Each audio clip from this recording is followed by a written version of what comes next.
All right, Selena Harris here, and we are with Daniel Keller, and what we're talking about is the rodeo family, rodeo legacy, and this will be a part two because my phone finally caught up with me. But you were talking about when you see your sons Hmm. doing something that you done, Hmm. and somebody comes up and they just give you a compliment about you've raised good young men. What is that like? That's the biggest compliment or acknowledgement anybody can give me. That's to me personally, that's better than any buckle I've ever won, any jacket I've ever got, any kind of award I've ever won, any kind of award I could have ever had a chance at even winning. To me, that's better for me, and I tell my boys all the time. I know I'm extremely hard on them, and I know they think I'm just the biggest behind that ever lived, but my job as a parent is to raise them and to be men. Absolutely. And I want them to be better men than I am. And if I can raise them to be a better man than I am, and they can raise their kids to be better men and young women than what they are, well, if everybody raises their kids to be better than they are, this world could be just amazing. And I don't, to But, me, I'm like, I don't understand why you wouldn't. I right, want my kids to learn from my mistakes and know more than me. Not in a smart aleck way, right. know more than me as far as I learned from you. I took what you gave me and I increased Build my on it. I knowledge. build on it. Yeah. You gave me the foundation. I build on it. And then I'm going to take that foundation that I build on and create a new foundation to teach my kids and for them to build on. We were sharing some rodeo stories about the most prominent times in your life. And the first video we'll have one about your grandfather. And just our mama heart is like, oh my gosh, that's my baby, they're going to get Right, hurt. And then the grandfather, steps in and says, let them be, they're learning. right. What you were talking about the second time, that, how people just come out from nowhere to Yes, help. ma'am. I was at a rodeo in Murfreesboro, Tennessee.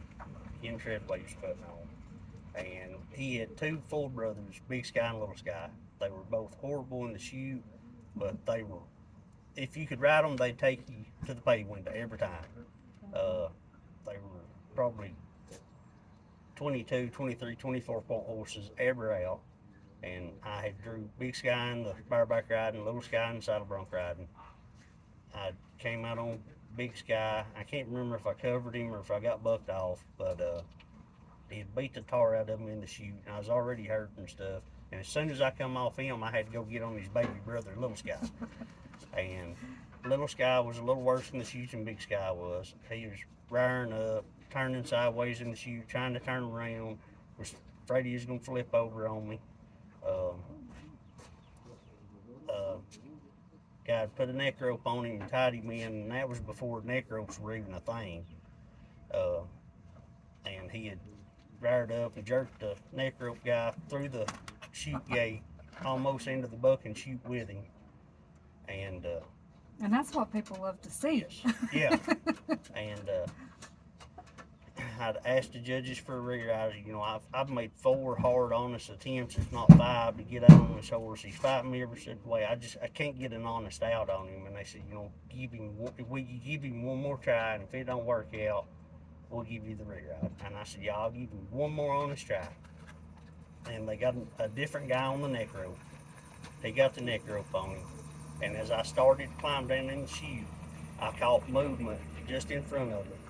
And I looked up, and Stacy Benton had come out of nowhere. I never even knew he was at the rodeo. He jumped up on the bucking chutes, and Stacy's a pickup man, rode bulls in the PBR, kind of got the nickname Iron Man. And he just came out of nowhere and jumped on the chute, looked at the neck rope guy, and the gate man said, "Don't mash me when you swing the gate open." Looked at me and said, "Are you ready?" I said, "Yeah, I've got my saddle repositioned, and I'm ready to go." He said, "Be quick," and he reached up and he bit the horse's ear. So I got in, got out, and I think I scored like 81 or 82 and got the money that night. And when I got off, I got out of the chute, or got out of the arena. The video crew was right there wanting to do an interview, and I'm looking for Stacy to thank him, and I never could find him. And since then, which I knew him from competing with him at rodeos before, but I didn't really know him. I didn't know a whole lot about him, but since then we picked up together. You know, we worked together a lot. Me as a judge, him as a pickup man, him as a judge, me as a judge.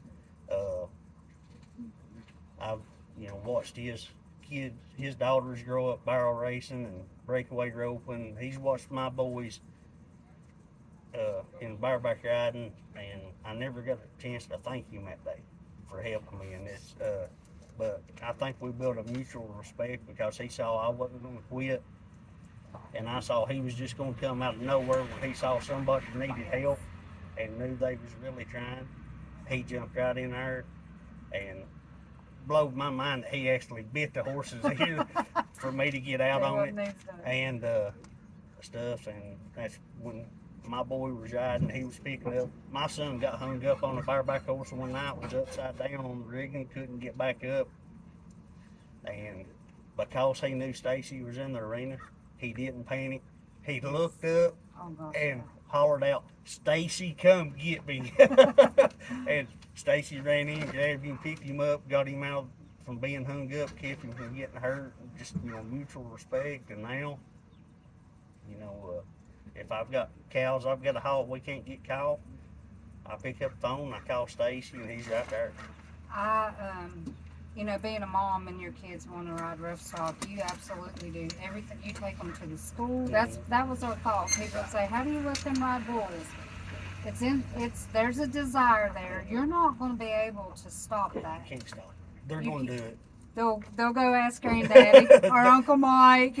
Yeah. They'll get somebody to sign a waiver for them and teach them. We took them. Scott took Jacob out to Oklahoma. Like, you do what you can to teach your kids and equip them. But I will say this: there were times that I was less stressed and less worried, depending on who the bullfighter was and who the pickup man was. Yep. Depending on who's in that arena, it can either stress you out as a parent, or it can relax you. Yeah. And that's I can honestly say, in the 30-something years I've been around rodeo, that I've had the honor and the privilege of being in the arena with some of the best pickup men, some of the best bullfighters around. Yes.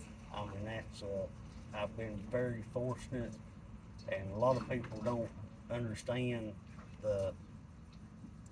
there was a time when the contractors didn't necessarily put the effort in and spend the money to get the best guys there they could. But I've been fortunate enough to where I've been put at the right places to have the right guys there. They were going to do anything and everything they could. My son was the same way. He had the privilege of everywhere he went, he had the best pickup men, whether it be Stacy Benton, Little Kenny Treadway, McKinley Belvin, Dennis Morris, John Stallings. I could go on and on. Fireball, and all these different guys. Danny Hedrick, Justin Hedrick, all these different guys that are they're experts in their field. They study, they train, they play scenarios over in their head. That's all they think about is their job, whether it be fighting bulls, picking up, raising bucking horses, raising bulls, raising good time event cattle. It's going to give you an honest run every time. That's their job, that's their expertise, that's what their heart and their soul and their passion is. What do you want to say to these guys? They are embedded, ingrained, woven into your life, your story, your kids, and Lord willing, your grandkids. What do you want to say to them? Thank you.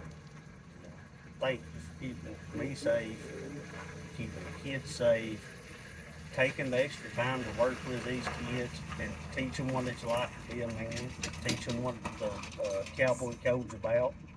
Uh, Chap them in the butt when you got to. Yes. You know, I know there's a lot of times you hate, you know, people hate to get on somebody else's kid, somebody else's child. It don't matter if they're 24 or 30. If you're 50 and 60, you see them doing something wrong, there's a right way and a wrong way to go about it. And most of the guys that I've mentioned, they're going to do it in a respectful manner. And as a contestant and as a youth in the sport of rodeo, they're looking at you for the example because you've exceeded in your careers. You've built on your careers. You know, whether you're a four-time world champion bull rider or if you're a two-time IFR pickup man, Yeah. if you've spent 41 years in a bucking horse breeding program to get bucking horses to where you can send 16 horses to a finals in a year. You can send 4 to 6 bucking horses to the IFR every year. You know, you guys saw the need to bring the best that you could get in. Yeah. You reach in your pocket to pay those guys whatever it takes to get them there. So you know your stock's safe. You know that the Cowboys have every opportunity to come out of that arena not hurt. Yes. You put the time into your livestock to shoot break them and to breed them, the specialized breeding practices that you just spend into it. Everything you guys have done, you have done to make this sport safer and better and to try to leave a better heritage for the future generations than what y'all came into. So, from somebody that's been through and seen the rough and seen the good and seen where rodeo was going today with what y'all put into it, if nobody else takes the time to tell you, I want to tell y'all now that I appreciate it. I thank you, and it means a lot to me because you're leaving something that I'm passionate about, something that I've been involved with since '89, and it's 2024. You're trying to make everything better, and I wish I could say more, but there's just not the right words to express the gratitude that I have for all you guys. And the reason all these interviews come about was because what it takes to be a world champion. And so many times, you know, you think world champion, 8-second ride. Yep. And You can't do it without your pickup man. And you'd mentioned the sports. championship, being a champion is an attitude, a mentality. It's not necessarily, to me anyways, it's not necessarily about gold buckles Yes, and exactly. finals qualifications. It is to an extent, but the real championship and the real gold buckle is the example you set in your life for others, the willingness you have to sacrifice yourself to help others. Whenever your time's up, whenever my time's up, it ain't gonna matter how many buckles or whatever we won. Over a period of time, people forget who you are and how many buckles, how many finals, or whatever you done, they forget after a while. But when your time's up and when you go in front of the final set of judges to find out if you're going to get let in the gate or not, that's where the championship will be at. Speaking of legacies, when people hear your name, Daniel Keller, what legacy do you want to leave? What would you want people to say? I just want people to know he's a pretty good guy. He was always there willing to help us when we needed him. He shared his knowledge with us. You know, he helped us along a little bit here or a little bit there. You know, he done what he could. You know, when I got booked off and didn't have no money or whatever, You know, I didn't have money to eat. He didn't ask if I had money to eat on. He just said, "Hey, we got food over here. Come eat." Yes. You know, he didn't know what I was going through, but he was there. You know, he shouldn't have done it because he was just a judge. But I had my back turned and the bull was barreling down on me, and he grabbed me by the hips and pinned me up against the panels and was willing to take a hit for me in case the bullfighters couldn't get her face. You know, I just wanted to when they when my time's up and my name comes up later on, I just want to look back and say, you know what, he was a good guy. He cared. He showed me he cared. He done what he could do, and he done what he could to try to be a good person. So talking about the arena, you have the opportunity to be around guys that are not seasoned and guys that are seasoned and they have reached their top. And you notice that they've reached their top and their potential and they're moving on. What opportunities do you have in that arena? Uh, As far as the, like, there's different tiers in rodeo, and you've got guys that started out as beginners, and they've reached that peak in the beginner level, where they need to move up to the next level. Sometimes they don't want to take that step, and being at my age and in the capacity I'm at now, sometimes I can go to them guys and go, look, you know, it's great having you here. I enjoy watching you ride. You're at the peak of this level, guys. I know you're scared to take the next step. You've got the potential. You've got the drive. You've got the know-how. Don't be afraid to step out of your comfort zone. You know, and I know I have the opportunity to talk to other older guys that are still coming around, whether they're in the pickup man field now or I just don't contractor think you field get out now. of it. And now I tell people all the time, you know, it's when they ask, you know, why don't you walk away from rodeo? It's like, you know, it's like being in the mob. You know too much, they don't let you get away. Uh, I've tried to retire. You know, I walked away from rodeo in 2001. Partly, I was I saw that I needed to put more into the family. Secondly, because of what happened on September 11th.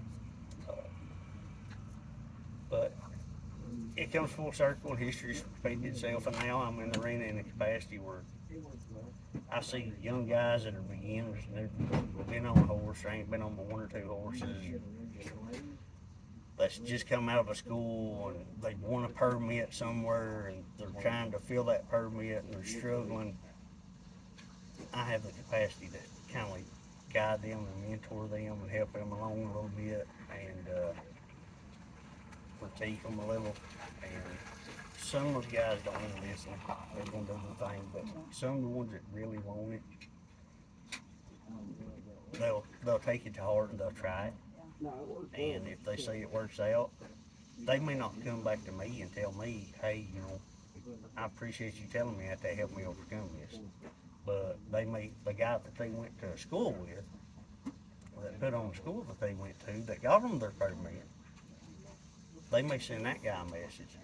Hey, remember when I came to you and I was telling you, you know, I was getting flipped over bareback horses' heads and I couldn't figure out what was going on, why I was getting snatched forward so bad. And Daniel said, well, let me see a video. Okay, I see right off what you're doing wrong. I see you got a spur board, let's go get on it. And then you move and position their body from where they're at to where it needs to be. And then I've had the opportunity to have him get off and then me get on the spur board and me show them, okay, you're here. You see the form I'm at. See the potential I have to get flipped forward. I'm already leaned up too far. All it's going to take is a hard jolt and I'm going to flip. Yeah. Uh, my mark out's too high in the neck. I really don't have the break of the shoulders to lock into. And to correct them and show them, okay, this is where you're at. This is where you need to be. And even as much as drawing a target on their spur board for where they need to be at making their mark out. And I line off that target up to the front of where they always set their rigging at to practice on the spur board. This is where your spur motion needs to come from this point up to your back ankle. And that, or if it's in the saddle bronc riding, if I see them with too short a rein pulling themselves off instead of lifting across the horse's neck, I can talk to them and I can show them the difference, and then put them in the saddle and have them do what they was normally doing, and then do what I was showing them, and they feel the difference. Muscle memory. And it helps build that muscle memory for them. And it's when I was competing all the time, the muscle memory was so much I couldn't tell what was going on. I couldn't explain it. Yeah. But now that I've been away from it for so long, and I can look back and I'm seeing what other guys are doing, and can kind of figure out some of the things that they may be doing wrong and some of the things that might be causing their problem, then I can kind of help them correct it a little bit. And to have some of them guys come back to me or get word from somebody else, if they send them a message, hey, what he showed me helped. That, and a lot of these young guys don't understand, but a lot of us older guys, if we take the time to help you, we see something in you, and we may not tell you, and I may catch slack from some competitors over this, but once we put that investment into you to try to help you because we see potential in you, Yes. you become our kids. Yes. You may not have our last name, may not have our blood, but there's something about you that touched just part of our heart and our soul. So we've kindly adopted you, and you're now ours. Yes. So You talking about all this, it just, the word dedication. yes, Dedication to practice, dedication to wanting to see. you got to have a strong work ethic. Yes. To rodeo, whether it be team roping, calf roping, tie down roping, barrel racing, you've got to put the dedication and work ethic into it. You mentioned These guys that are champions, they're getting on 15, 20 bulls of practice bulls a week. Yeah. They're getting on 15, 20 bucking horses a week, 4 and 5 a day. Some guys can't take but 1 or 2 a day, but they're putting that time in, getting on as many horses as their body can stand to try to improve. They're getting on bucking machines. They're getting on spur boards. They're getting on bucking barrels. They're getting on mechanical bulls. They're going to schools. They're talking to guys like Bruce Ford and Sean Shields and Charlie Sampson, Gary LeFew. Yes. Yeah. They're going to these guys that's been there, that's accomplished great things in their life. They're going to Dennis Morris. They're going to Danny Hedrick. They're going to all these different people. They're going to Harold Miller. They're going to Dan Daly. Guys that have been at the top of the game that's had great success in their rodeo careers. They're going to these guys and getting advice. They're getting them to critique their rides. They're trying to learn from them. The ones that really want it, Yes. they're going to the guys that's been there and accomplished great things. So, when you're competing, you're really not competing against nothing but the animal and yourself. And the guys that you haul with can build you up or break you down. Your circle matters. Your circle matters. Your circle matters. And if you can get in a good circle, not necessarily a circle of top competitors. Some top competitors just have bad attitudes and stuff. But when you get in the right circle, the guys that are going out there that's got good attitudes, that's giving it their all every time, that's putting in the work, it's getting in the practice pens, it's getting on the practice horses. I know there's one young man, I'm not exactly sure where he's living at right now, White Johnson. White is a former... Mark Johnson's his daddy. Yes, Mark Johnson He is his daddy. helped my boys. That young man is a that former family. world champion junior bull rider. Yes. That young man had pneumonia Yes. and was out on a bucking barrel Lord, I know. with as many layers of clothes as he could get on and still be able to move, putting in the time, putting in the Yes. effort, and then goes to the junior world championship and wins it. Yes. You know, you got to put that dedication, that time in. Yes. And I see now he's starting to make a comeback. And I have no doubt that that young man Absolutely. is putting as much time into practicing as he is anything else. I mean, there's not a Yeah. doubt in my mind. I've watched the young man since he was probably 5, 6 years old, and to Yes. see him reaching where he's at now, it amazes me. He is in between Matthew and Jacob, in between them. Okay. So when we first got into the rodeo thing, Mark Mhm. Johnson is one of our people. He Yep. was one of the ones we would go to his house and get on the practice Right. things.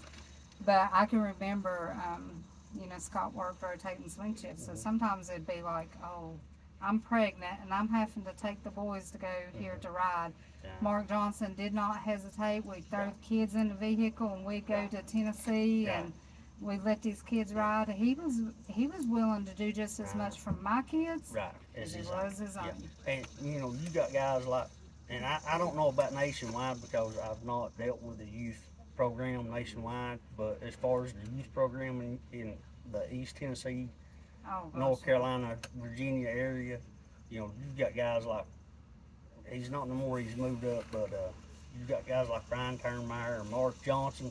Those guys spent the money, put the time in to get age appropriate stock for the kids that were riding. They wasn't bringing in stuff that had born to buck breeding. They wasn't bringing in bulls out of bodacious and bushwhacker and calves out of them for these kids to get on. They were getting age appropriate stock for these guys to get on. And as they improved, they improved their programs to match where the kids' abilities was so they could continue to build confidence, build self-esteem, build their fundamentals and their basis and keep improving. Yes. The guys nationwide that may see this that are putting the time into these youth programs, my hat's off to you. Amen. You just can be putting, you know, probably, you can be getting pro level bulls and horses and stuff, but you're not. You're staying with the youth stuff because you want to see the sport continue and go on for generations to come. And the high school rodeos, the pee wee rodeo contractors and stuff, my hat's off to those guys. They're putting in. They're sacrificing a lot for the future, and people don't realize it. So you'd mentioned September 11th, and I know a little bit of your backstory, and I know that you had an opportunity to go make a name for yourself, to go compete, and you had to Make a decision. make a decision. Uh, that happened, and I was competing, and I was probably riding at that time the best I'd ever been. Patriotism filled this country so much at that time, and I just, my country needed me more than what the Rodeo Association. So I stepped away and joined the Army.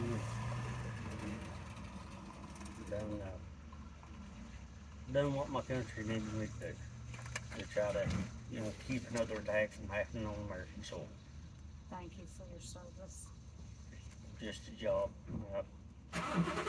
I would rather walk through hell in another country or even in this country than for his kids to have to go through it. Let the wolf bark in my time, don't let him come in theirs. And the second opportunity, I don't know which was which, but you had another opportunity, and your mom ended up passing away. Yeah. And sometimes I don't think people realize the sacrifice that other people make for them. Yeah, you don't realize sacrifices people make, whether it's your parents, your grandparents, until you get older. once you get older, then uh, you have an opportunity to kind of reflect on life a little bit, and you start noticing things. When you start having to make sacrifices for Yes. stuff, then you start thinking about on other people's sacrifices that came before you. I say you don't realize the sacrifice your parents make Right, until you become a parent. right, Then you're like, exactly, exactly. um, talking about sacrifices. You're getting ready to have a long haul. For one, how long have you been on the road this go round? 2 weeks. 2 weeks. So you're gonna go home. Mm-hmm. Your break It's a week and a half. is a week and a half, and on your break you're gonna do what? I've got to get this trailer cleaned out, cleaned up, service my truck, go over it, make sure everything's mechanically sound with it, and I'm restoring a 11-quarter horse trailer that it's a 1989 model trailer. It was built for the 2001 IPRA Funny Man of the Year Charlie Pote, and Charlie stepped away from rodeos, and he mentored a young man by the name of Eugene Fowler. And Eugene rodeoed out of this trailer as well. And Eugene became the 2021, or no, I'm sorry, May 22, 23. It wasn't 21. Is it the 22 or 23? He became the IPRA's Funny Man Contract Act. Both of those guys rodeoed out of this trailer. And I had the opportunity to purchase it off of I started my pickup and judging out of that trailer. And It's $1 million trailer, just to let you know. it's a part of IPRA history in itself. If that trailer could talk, it would probably take 10 years for all the stories that trailer's heard that Yes. it could retell about, all the buck offs and hookings and top rides and funny events that happen, Yeah. whether it be somebody getting hung up on a saddle bronc horse and having their pants jerked off of them in the middle of RC Crown Arena in Cincinnati, Ohio, or the story that trailer could. If it could talk, it's like, if the walls could talk. If that Yes. trailer could talk, all the stories it could probably tell Yes. from being at all the rodeos that Mr. Charlie took it to, and all the rodeos that Eugene's took it to, and all the world champions and reserve champions and top contractors and top pickup men and top funny men Yeah. and bullfighters that all sit around that trailer eating meals and talking, and just uh, the camaraderie that Yeah. that trailer witnessed since 1989. It just, it, and that's why I'm trying to restore it, and I'll never get it back to the heyday of when Mr. Charlie first had it built, because he had it built special the way he wanted it built. But I can do my best to make sure it can last for maybe another generation. Uh, so And I think with rodeo, that's what is important. Generation. it's a generational thing, and it comes in cycles. It seems like it's about a 10-year cycle. Rodeo will be real big for like 10 or 12 years, and then it'll kind of die down for 10 or 12, and then it'll come back for 10 or 12. So it's a cycle. And so does your 15-year-old, is he Cowboy, or is he just? He tried to ride mini bulls. He got on a couple, and he done pretty good. And we took him to his first rodeo. He got in the chute, and the minute he heard his name over the loudspeakers, he got overcome with stage fright and freaked out, and he never got on another. Oh. And then Eugene started working with him a little bit and having him come out and bullfight the sheep and mutton busting, Yeah. and kind of act the clown a little bit with him and stuff. And he never really could find his fit there, Yeah. but he found his fit elsewhere, and he's exceeded with it and done well. And That's the goal. you know, it, just because you're raised in a lifestyle don't mean that lifestyle is meant for you. You had your own plan set for you before you was ever born, and you just, whether people call it fate or whatever, you're gonna go the way you're supposed to go, and that way's not for everybody. So you have two good kids, two boys, right? Yes, ma'am. And I've had the privilege of spending. He come out and he watched the rodeo with us, and he made it in time for church, and it was just, it was a good, it was so good for my soul. I needed that. What do you want to tell your boys? What do you want to tell your grandkids? What would you say to them if this was the last thing that they ever heard you say? Or 20 years when you were at your final judgment. I hope it's longer than that. I hope it's like 50 years. 50 years. Just, I love them. I'm proud of them. Just don't ever quit. Keep reaching for your goals. You know, I may want to pinch your head off, and I may not agree with all your decisions, and your decisions may scare the living daylight out of me. But know that I'm proud of you. Know that I was hard on you because I wanted the best for you, and no matter what, I love you. And you're going to go home. You're going to have your vacation working. Whatever you think. Vacation is different for everybody. I like mine to be on the beach doing nothing, but you're getting ready to start probably 2 or 3 months span. Yes, ma'am. That's not just getting in this rig and driving somewhere. What does that entail? It takes a huge support system. You know, uh, my wife supports. She don't understand 100% because she didn't experience the stuff the way like I did.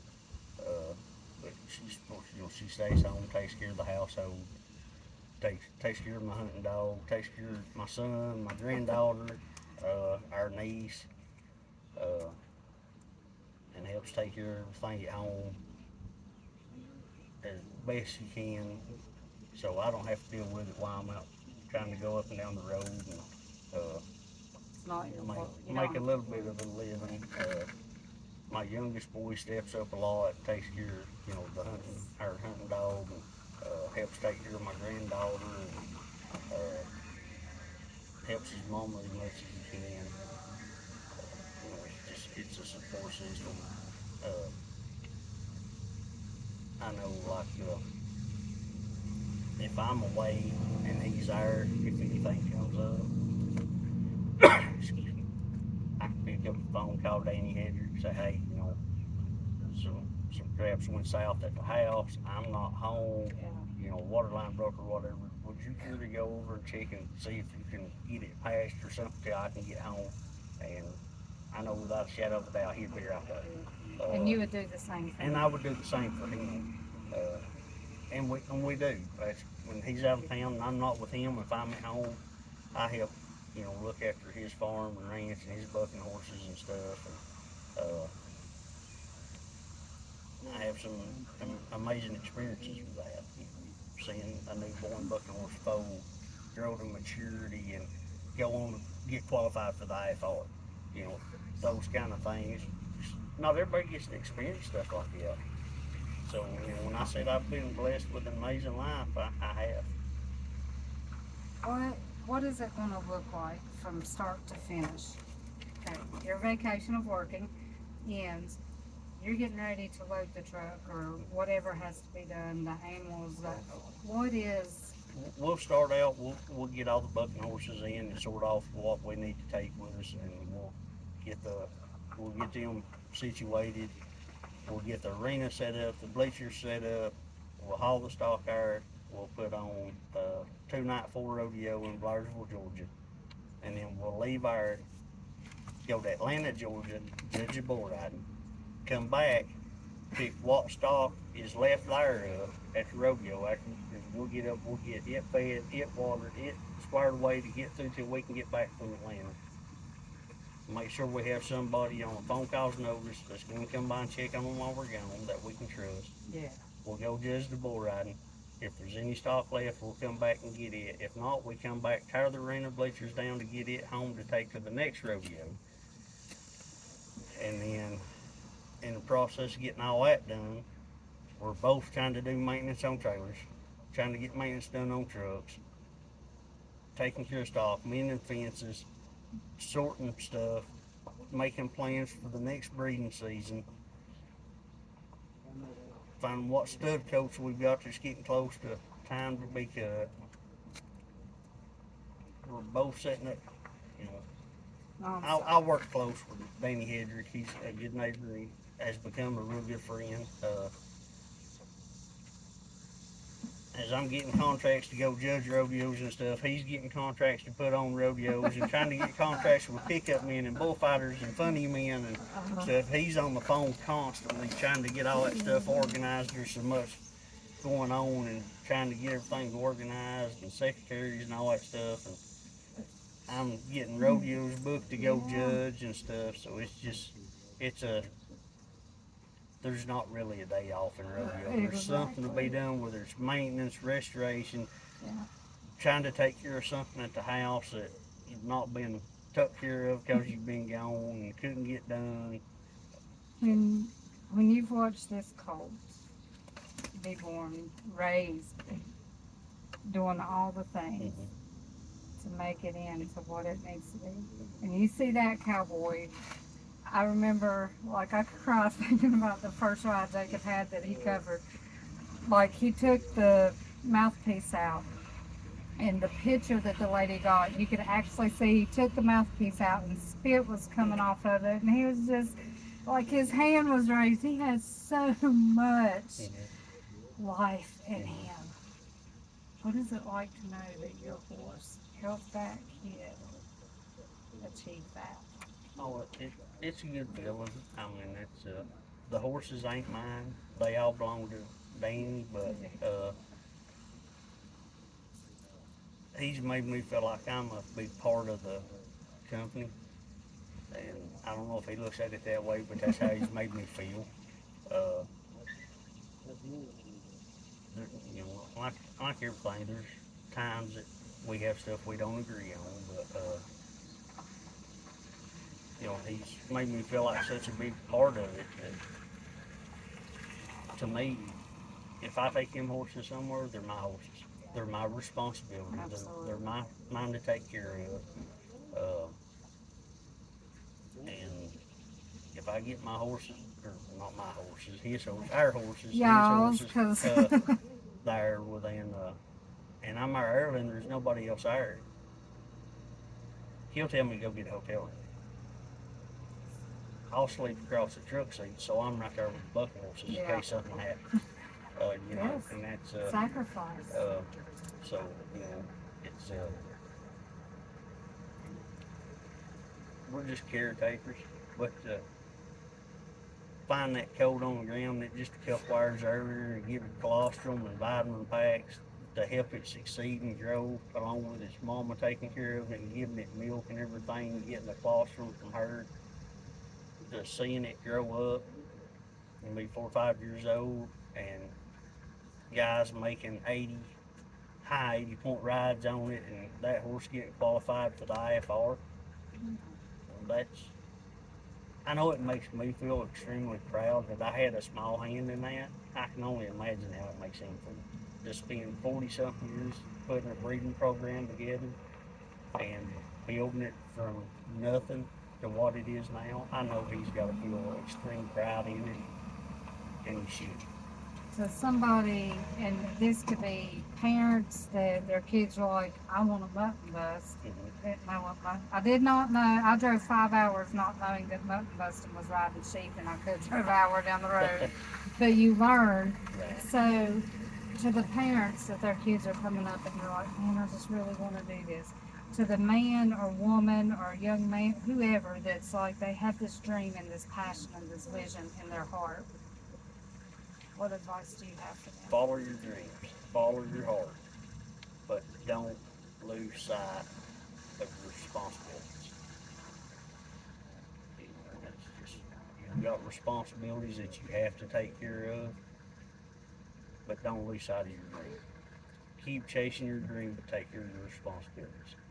What do you think is the greatest legacy that somebody could leave? Mm.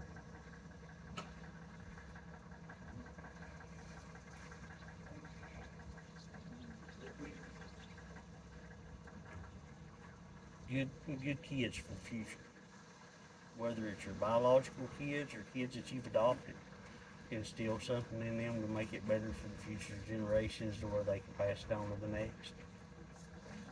What has been one of the toughest lessons in life that has such a profound effect on you that you keep coming back to rodeo? You keep putting forth the effort to the kids. You keep saying, you know what, I see potential in that young guy.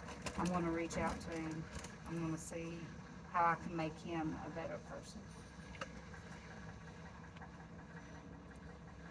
What sacrifices? Like what the sacrifice? What keeps you making the sacrifices that you're making Um, to see the potential in these kids?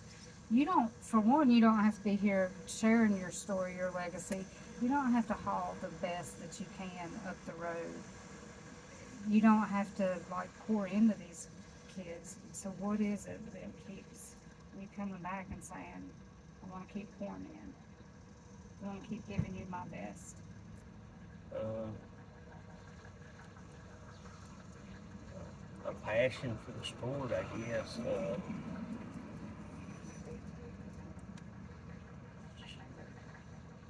You want to see it do better. You want to see the next generation of champions coming up. You want to see the next generation of born to buck stock come along and do well. You want to see it keep improving, and if you can have just a small inkling of an impact on the sport or on a person, uh, then you've accomplished something. I want to thank you for your time. I want to thank you for all the sacrifices you make. Those that people know about that they don't know about. The sacrifice of sleeping in your truck, not having food, or taking what food you have and feeding somebody else. All the multitude of things that you do, you're doing it for my kids. You're doing it for our rodeo family. You're doing it for the circle that I prayed about for my kids. I said, God, and this was before rodeo, I said, put my kids in a good place, in a good circle where they can be encouraged to bring out their best. And I hope you realize the legacy that you're leaving is exactly what mamas are praying for. So thank you. Thank you. Kind words.